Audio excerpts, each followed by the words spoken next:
जोड़ के विनती करता हूँ, हमारा छोटे छोटे बच्चे हैं, हमारा जिंदल बुढ़िया बोलना हो, हमारा छोटे छोटे बच्चे हैं, काम पे जाती थे, हमको ये पता नहीं था। ये सबूती ताई है, इसको हमने बुलाया था, हमको इंसाफ चाहिए। वकील साहब इधर सबसे हाथ जोड़ के विनती है। 3 बच्चे हैं, उसको पढ़ाई लिखाई तो भविष्य के लिए। क्या क्या हुआ बताओ वहाँ पे? यहाँ पे क्या होगा, पुलिस वाले ने रेप किया, क्या मालूम था क्या नहीं, ऊपर से छलांग लगा दिया।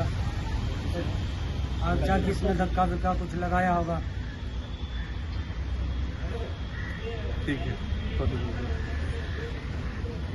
जय भीम। आज आम्ही या ठिकाणी आमची पूर्ण लीगल टीम पण आलेली आहे, तसेच आमचे वरिष्ठ ॲडव्होकेट तोसिफ भाई शेख देखील ह्या केसमध्ये त्यांनी हस्तक्षेप केलेला आहे। कशा संदर्भात? तर न्याय देण्यासाठी, ह्या पोलिसांची मनमानी थांबवण्यासाठी आणि ह्या कुटुंबाला न्याय देण्यासाठी आमचे ॲडव्होकेट तोसिफ भाई शेख, पुन्हा आमचे बंधू क्रांतीनाना सहाने, पूर्ण आमची वकील टीम देखील याच्यामध्ये आलेली कायदेशीर कारवाई करण्यासाठी आम्ही रणांगणामध्ये उतरलेलो आहे। अशा पीडित कुटुंबांना आणि जे जे व्यवसाय करायला लावते ते महिलांना, त्यांच्यावर जाब घालण्यासाठी आम्ही ह्या प्रक्रियेमध्ये कायदेशीर येणार आहोत। सदरील प्रकरण हे फार गंभीर आहे। जरी पोलिसांनी रेड टाकली असेल, तिथं अपप्रकार चालू होता नाही चालू होता हा तपासाचा भाग आहे। परंतु जर एखादी महिला, एखादी पीडित व्यक्ती त्या ठिकाणातून तिथून पडून तिचा जीव जातो किंवा तिला ढकललं जातंय का तिला घाबरवलं जातंय का ती पडली का तिला पाडलं, याचा तपास पूर्ण करणं गरजेचं आहे। तसेच आणखीन एक त्या ठिकाणी पीडित आहे ज्यांचा पाय मोडला आहे, या सर्वांची कारणं शोधणं आणि याचा तपास करणं गरजेचं आहे।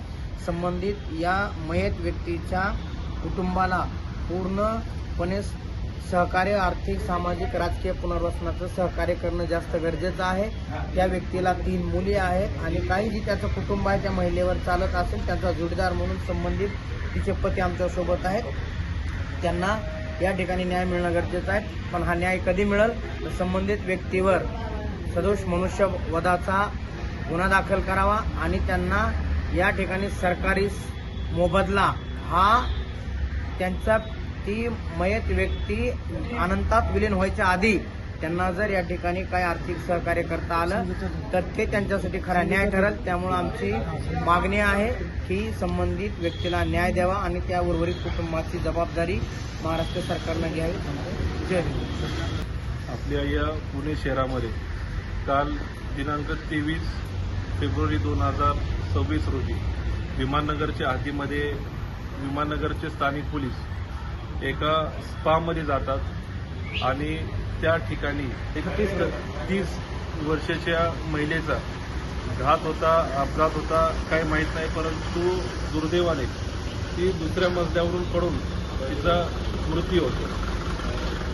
पिटासारख्या गुन्ह्यामध्ये कायदा स्पष्ट आहे की पिटासारख्या गुन्ह्यामध्ये महिला कधीच आरोपी होऊ शकत नाही। आरोपी कोण होतो? जो तिच्या कमाईवर पुरुष असेल, जो चुकीचा जो काही प्रकार करत असेल तो त्याच्यावरती तो कायदा आहे। परंतु यामध्ये पोलिसांनी काय केलं त्या ठिकाणी, कारण फिर्यादी पीठामध्ये महिला हे नेहमी पीडित आहे, कायदा असं स्पष्ट असताना तिच्यावरती काय जबरदस्ती पोलिसांनी केली, काय दडपशाही तिच्यावरती करण्याचा प्रयत्न केला की तो आरोपी आहे किंवा तिला काय तिनं वागणूक दिली की त्या कारणास्तव तिने त्यावरनं उडी मारली आणि ती दुर्दैवाने तिचा मृत्यू झाला आहे। म्हणून या ठिकाणी आम्ही पीडितेचे पती सोबत आहेत, न्याय देण्यासाठी आम्ही सर्व या ठिकाणी आमचे स्वातीताई आहेत, आमचे लिगलचे ॲडव्होकेट क्रांती साने आहेत, ॲडव्होकेट स्वप्नील गिरमे, ॲडव्होकेट आदिल दातरंगे व सर्व आमची टीम या ठिकाणी या गोरगरीब परिवारांसोबत आम्ही जोपर्यंत त्यांना न्याय भेटणार नाही तोपर्यंत आम्ही शांत बसणार नाही आणि त्यांच्या विरोधामध्ये संबंधित जे कोण स्थानिक पोलिसांचे अधिकारी त्या ठिकाणी गेले असतील त्यांच्या विरोधामध्ये 302 किंवा कल्पेबल होमिसाइड 304 चा गुन्हा दाखल झाला पाहिजे। या मागणीसाठी आम्ही आज या ठिकाणी जे दुर्दैवी पीडित आहे त्यांचा मृत्यू झालेला आहे डेड हाऊसला ससून या ठिकाणी आलो आहे। यानंतर आम्ही संबंधित पोलीस स्टेशनला जाऊन सीपीला भेटून संबंधित आरोपींविरुद्ध गुन्हा दाखल करण्याची मागणी करणार आहोत आणि डेड बॉडी जोपर्यंत गुन्हा दाखल होत नाही, जोपर्यंत न्याय भेटत नाही या गोरगरीब परिवारांना, तोपर्यंत आम्ही डेड बॉडीतनं घेणार नाही। धन्यवाद। डेड बॉडी खरंच घ्यायची नाही हो. हे का नाही